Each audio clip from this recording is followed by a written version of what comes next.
step equation that we are trying to solve. They are asking for n. They want to know what n is. So to rewrite this in a better way, this would be the same as 2 times n equals to 4. So 2 times a number should give me a 4. 2 times that number should give me a 4. If I want to use algebra versus balance scale versus algebra tiles. I'll let you see it. Okay. To use algebra, we set the equation like this, and we ask ourselves, our goal is what? Our goal is always to isolate n. We want to find n. So we have to do opposite operation. Here we have a multiplication. The opposite of multiplication is going to be division. But whatever you do to one side, you have to do to the other side. Now, the two cancel each other because they give me a 1. 1 times n is the same as n, and 4 divided by 2 is 2. So n is 2. If I want to use the balance scale, this is the same as having 2 n's on one side and a 4 on the other side. Your job is to guess what that number is. Simple. You know it's going to be a 2. For tiles, we have 2 n's and we have 4 positives. Now we have to distribute evenly. Remember? When I explained that in class, you just distribute it evenly. This is a review. We already did this in class, but we are reviewing it again. So each n gets 2 positives. Now, remember to verify. Every time I ask you to show your work, I will ask you to verify. So does 2 times 2 give me a 4? If it does, then we're on the right track. Thank you, and that's it for a simple one-step equation. 17 is equal to 6y minus 7. 6 times a number minus 7 should give me 17. My job is, again, I want to isolate y. Leave it on this side. Now, get rid of the constant first, then 6. So add 7 to both sides and rewrite it. 17, sorry, I forgot to add the 7. 24 equals, so 17 plus 7, 24. The 6y stays, but the 7 and the 7, those are 0 pairs, so they cancel each other. Now your job is to get rid of the 6, but this is multiplied. So what's the opposite of multiplication? Division. Now, these cancel each other. 6 times what is 24? 6 times 4. Verify. Is 6 times 4 minus 7 equals to 17? 6 times 4 is 24, minus 7 is 17. So yes. Now I'm going to show you another example. 8 times a number, subtract 10 should give you 54. Again, get rid of the constant first. Do the opposite. Create 0 pairs so that you can get rid of it. But whatever you do to one side, you'll have to do to the other. That is going to give you 64. And on this side, 8s is left. Now, 8 times a number should give you to 64. You already know that 8 times 8 is 64. So what's s? S equals to 8. Let's verify. 8 times 8, 64. Minus 10, 54. So yes. Now I'm going to show you a second example. 33 is equal to 6 plus 3h. Your job is to get rid of the 6 first and subtract. Now this one is going to be 27, 0 pairs, 3h. 3 times a number should give you 27. Therefore, you ask yourself, 3 times what is 27? 3 times 9. So you know it's going to be 3 times 9. You know, this is basically verifying it. You know it works. But if you are not sure how to get it without guessing, simple. 3h is the same as 3 times h. Divide both sides by 3. Those cancel each other, and h is 9. Again, verify. 9 times 3, 27, plus 6, 33. So yes, it works. Now, I'm going to show you one last example. This is going to be 17 equals to 6y minus 7. Add 7 to both sides. Those cancel each other. 24 equals to 6y. Divide both sides by 6. Cancel each other. And y is equal to 4. 6 times 4 minus 7. Does it equal to 17? Yes. Thank you. 1 second. Oh, sorry. Alright, so this is a one-step equation, but this one is a little bit more complicated. Because if we try to guess this number, what can I add to 9 to get 3? A lot of people would get confused here. Well, 9 is already a bigger number than 3, so what am I going to add to 9 that's going to get me 3?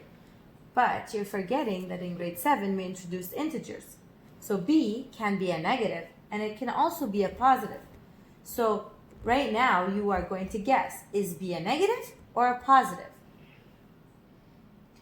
So b obviously has to be a negative, because if it's not a negative, then anything I'm going to add to 9 is going to make it a bigger number.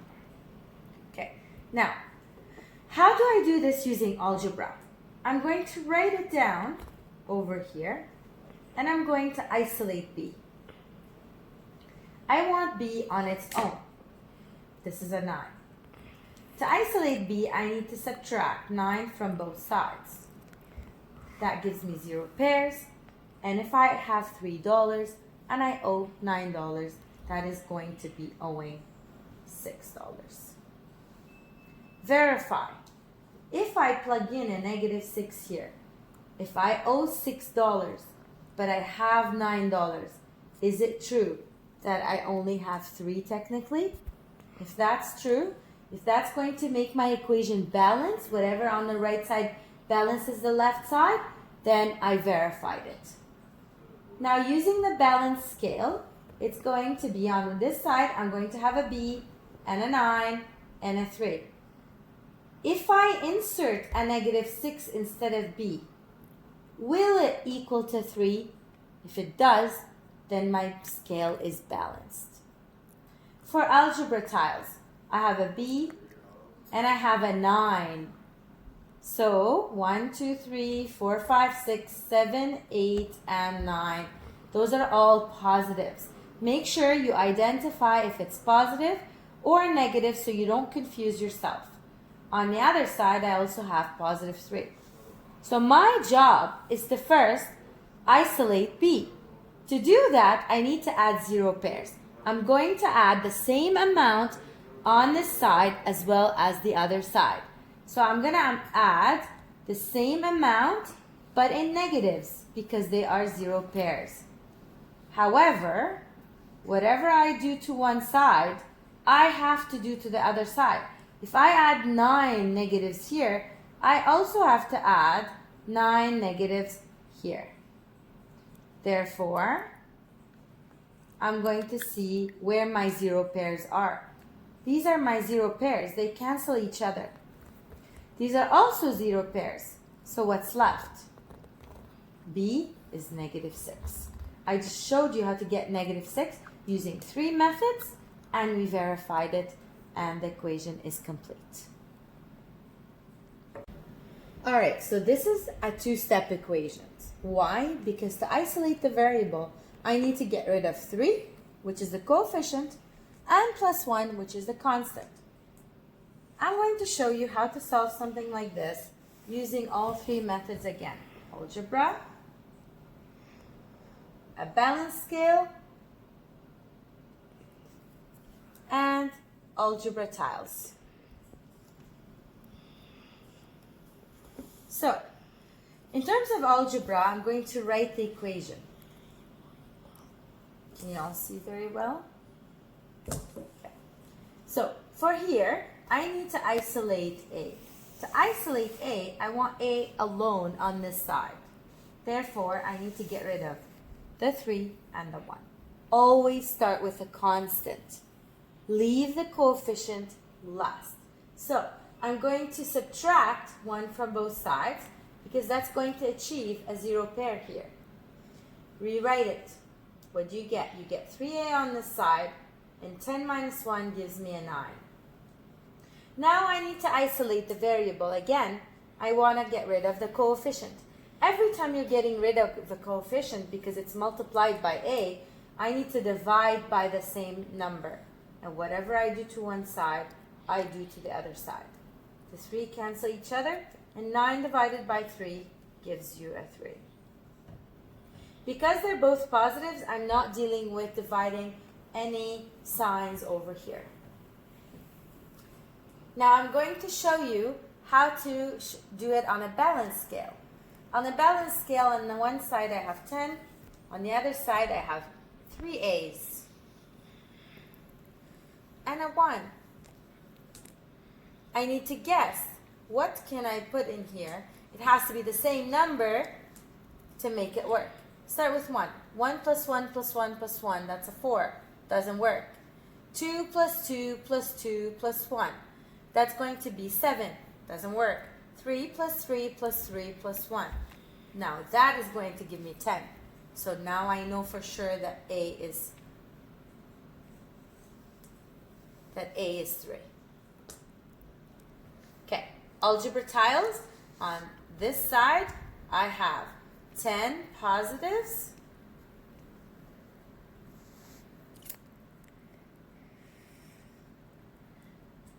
Now on this side, I have 1 positive, and I have 3 A's. These two positives cancel each other. Now distribute evenly. To distribute evenly, each tile is going to get 3. Therefore, you know that A is 3. To verify, you have to ask yourself, is 10 equals to 3 times 3 plus 1? 3 times 3 is 9, plus 1 is 10, so it works. So when I ask you to show your work, to hand in work, this is what I expect to see. I expect you showing all of your work. Thank you. So R divided by 8 minus 10 should equal to 22. Your job is to isolate R. At the end, you want to have R alone with a number, with a value. Okay, so what value would you guess it is? Now, in this case, because we're dealing with easy numbers, the guess can happen, but sometimes we're dealing with harder numbers, so it's hard to guess. You need to find a solution, a way to do it algebraically. Here, I'm going to show it to you algebraically. First, I need to get rid of the negative 10. Always get rid of the constant first, then the coefficient. Because technically, watch this, I'm going to rewrite it. This is the same as 1 over 8 times R minus 10 equals to 22. So 1 over 8 is your coefficient.